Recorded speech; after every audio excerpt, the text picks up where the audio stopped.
Exercise 2.4ல் fourth சம்மில் என்ன find out பண்ண சொல்லியிருக்காங்க, ஒரு nth டேர்ம் கொடுத்துட்டு A6ஐயும் A13ஐயும் ஃபைண்ட் அவுட் பண்ண சொல்லியிருக்காங்க. என்ன இண்டிகேட்டட் டேர்ம்ஸ், அதான் இண்டிகேட்டட் டேர்ம்ஸ் என்னது, A6ம் A13ம். ஓகே, இங்கே an தான் நமக்கு கொடுத்துருக்காங்க. அப்போ இங்கே உள்ள வேல்யூஸ் என்ன, n.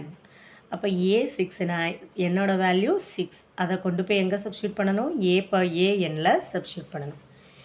an என்ன, 5n by n plus 2. 5nக்கு பதிலாக 6, 6 plus 2. 5 6 are 30, 6 plus 2 8. இதை வந்து 2 டேபிளால் கேன்சல் பண்ணிங்கன்னா 4 2s are 8, 15 2s are 30. அப்போ 15 by 4. நெக்ஸ்ட்டு A13 என்னோட வேல்யூ 13 போடணும். அப்போ 5 into 13, 13 by plus 2. 5 13s are 65. 13 plus 2 15. இதை வந்து 5 டேபிளில் கேன்சல் பண்ணிங்கன்னா 3 5s are 15, 1 5s are 5, balance 1, 3 5s are 15. அப்போ 13 by 3. A6ஓட வேல்யூ A13ஓட வேல்யூ எழுதியாச்சு. செகண்ட் சப்டிவிஷன் பார்க்கலாம். Minus n² minus 4.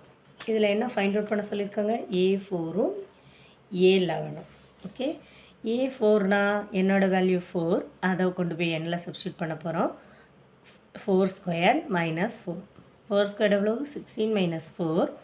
என்ன ஆன்சர் வரும், 12 வரும். அப்போ மைனஸ் 12, வெளியில் ஒரு மைனஸ் இருக்கிறதுனால. A11க்கு என்ன ஆன்சர், 11² மைனஸ் 4. 11² வந்து 121 மைனஸ் 4. மைனஸ் 4 பண்ணிங்கன்னா மைனஸ் 117. அப்போ A4ஓட வேல்யூ A11ஓட வேல்யூ எழுதிக்கணும்.